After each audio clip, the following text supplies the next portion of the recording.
तो करौली में पुलिस ने अवैध मादक पदार्थों के खिलाफ बड़ी कार्रवाई की है।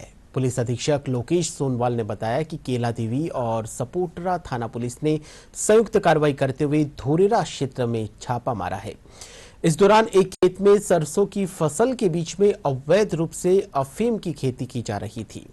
पुलिस ने 6067 किलो अफीम के हरे पौधे जब्त करके 2 आरोपियों को गिरफ्तार किया है।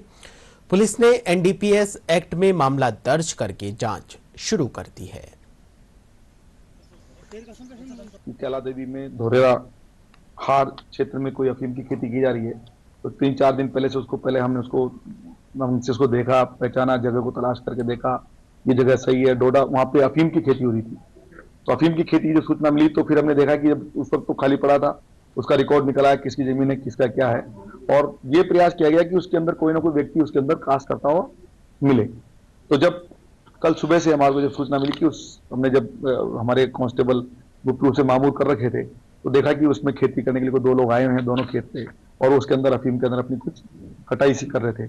तो एसएचओ साहब रामतार जी मीना केला देवी और सीओ साहब मीना के नेतृत्व में एक टीम भेजी गई और आरएसी का जाब्ता भेजा, मामचारी, कुड़गांव और सपोटरा की टीम भी भेजी, क्योंकि एरिया काफी बड़ा था, डांग एरिया था और उसके अंदर इस प्रकार की घटना घटित हो सकती है कि लोग आकर के फसल को नष्ट करने का प्रयास करें।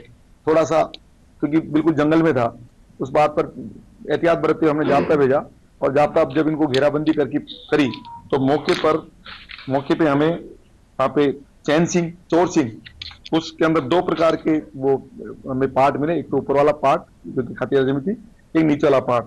तो पहले वाले पार्ट पे चोर सिंह वहां पे कास करता हुआ मिला अफीम की, और नीचे वाला मनकेश मीना कास करता प्राप्त हुआ, और दोनों को अलग अलग हमने जब्ती करी है। मतलब मुकदमा तो एक ही बनाया, लेकिन ए पार्ट बी पार्ट करते जब्ती करी है। तो 2955 किलो के आसपास ए पार्ट के अंदर जो जमीन थी उसके अंदर अफीम और उससे जुड़ी सारे पदार्थ प्राप्त हुए हैं पौधे के रूप में, उसको जब्त किया है। और ऐसे बी पार्ट के अंदर 3112 किलो अफीम का पौधे और उससे संबंधित जो भी चीजें थी उसमें उसको जब्त किया है।